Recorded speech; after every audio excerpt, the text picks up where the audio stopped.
Because see, now they want to make us insignificant. They want to tell you that you're nothing. They show you all these vast pictures. You know, if you go to astronomical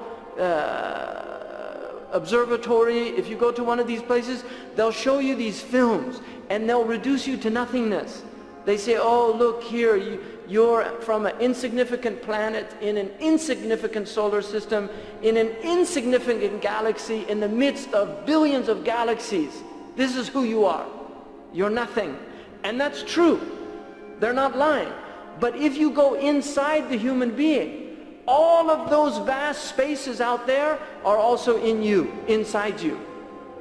Imam Ali said in his diwan, تحسب نفسك أنك جرم صغير وفيك انطوى العالم الأكبر. You think that yourself is some insignificant thing, and yet in you are all of the cosmos. All of the cosmos are in you. تحسب أنك جرم صغير وفيك انطوى العالم الأكبر. You think that you're an insignificant thing, and yet in you all of the worlds reside. And so when we came into these bodies, we enter into, this body is very powerful because it's sensory, it's hiss. And Allah gave us these 5 senses. And these are the inroads of experience, you see. And this is, you have a certain group of materialists that began to argue, and you find them all the way through history, but they argued that all of knowledge comes from your sensory perception. This is where it comes. Your tabula rasa, you blank slate, and then you come into the world, and then you begin to be filled up with experience. And the experience comes only from this world. There's no other experiences. You see, this is what the materialists claim. And they want to tell you that you're insignificant, you're nothing. Right? You're just a random event in a random universe. This is now the modern cosmology. If you go to the leading universities in this world, you will hear this from the biggest professors, that this is merely a chance. You're merely a random event. And because there were billions of years and multiple possibilities, that this is the conclusion. Here you are, playing solitaire on a computer. This is the human being, right? Diversion, entertainment. This is what this is what the world now is created for diversion. It's always been a diversion. But the difference between modern people and ancient people is all of the ancients knew that the diversion was a diversion. There was no purpose in it. All of them knew this. The moderns are unique in their belief that this is the primary reason for us to be here, is simply to entertain ourselves, to be diverted, to listen to music, to watch films, to do that. This is it. We just entertain ourselves until we leave, and then another group comes and they do the same thing, and it just goes on until it ends with cosmic collision, some giant asteroids going to knock us like it wiped out all of the dinosaurs. This is the belief now. The ancients all knew that there was a purpose for the human being, that you had a reason for existence, and that your reason was not by chance, it was by purpose, that you are created with purpose, that there's a telos for the human being, there's a hadaf. Does the human being think that he's left in vain, that he's simply a suda, random event? Right? This is what Allah asks. Does he think that all of this was for nothing? That you went through all of these stages from I mean, first of all, you had to be nutrition, because there was a time when your material body was being formed inside somebody else, right? Because for semen and ovum to exist, you need these things to be created, and they're created from nutrition. So there was a point when we were just nutrition, but then there was a point when that didn't exist, because that came from another thing itself, right? So there was a point, right?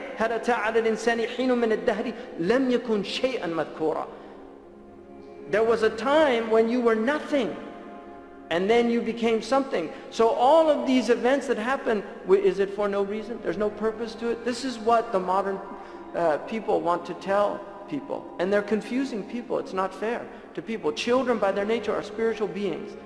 Children love the supernatural. They believe in the supernatural. And children at a certain age can distinguish between what is not real and what's real in the supernatural realm.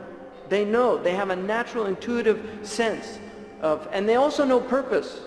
Fakhruddin al-Razi said, if you want to prove that the human by his nature believes in causation, take an infant before it has any aql and just hide somewhere and throw a rock and over the head of the child, and when the rock drops, you watch what the baby will do. It's going to look back. It doesn't just assume the rock popped into existence. Why doesn't it make that assumption? Why doesn't it just assume it came out of nothing? Right? Because this is what they're telling us now. This all came out of nothing. Why doesn't it make that assumption? Because it's completely counterintuitive to the fitrah. It knows that that rock had a source. And then if it can crawl, it will start crawling looking for where it came from. This is what a little baby will do before it has any intellect. So the human being is in this body, and the body by its nature, because of these senses, it becomes overwhelmed by the sensory experience. So the little infant is, even though you will watch with infants, because they're still in the ruh is still very prominent and strong in the infant when it's a suckling. So you will see, especially in the first year, they will go into ecstatic states. They will often look around you. They won't look at you, they look around you. Little infants. And so the tanbih of the child is because the soul is what's being spoken to, not the baby. The baby is flesh and blood, but the soul now has access to these senses, you see, because the soul has been embodied. And so the hearing, the sight, all of these things affect the soul. And this is why what you look at will affect you. What you hear will affect your soul. It affects your soul. Inna sam'a wal basara wal fu'ada kullu ulaika kana anhu mas'ula. Your hearing, your sound, your sight, and your heart, right? Your heart, the ma'rifah, the consciousness, your consciousness, all of these the human being is responsible for. Because at the root of the human being is consciousness. And your consciousness is, you have always had it. You had it when you were a child. You have it when you're in somebody, la qadarullah. When people go into comas, the consciousness is there. It's always present. It's always present. The consciousness is always present.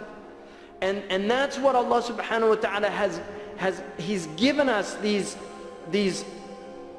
experiences during life to remind us. And this is why things will happen to you in life. It's inevitable. There will be things that will happen to you in life that indicate the unseen realm. You'll remember. And people who have a frame of reference, who have the knowledge of the prophets, they have the wiratha, they know what to make of these things. The people that don't will be struck by them. They'll often be amazed by them. Coincidences, synchronicities.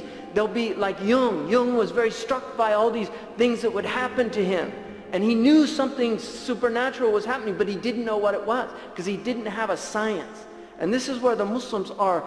We are so lucky. We're so fortunate that Allah has given us knowledge of these things. And other people, really, they've lost them. They had them, but they've lost them.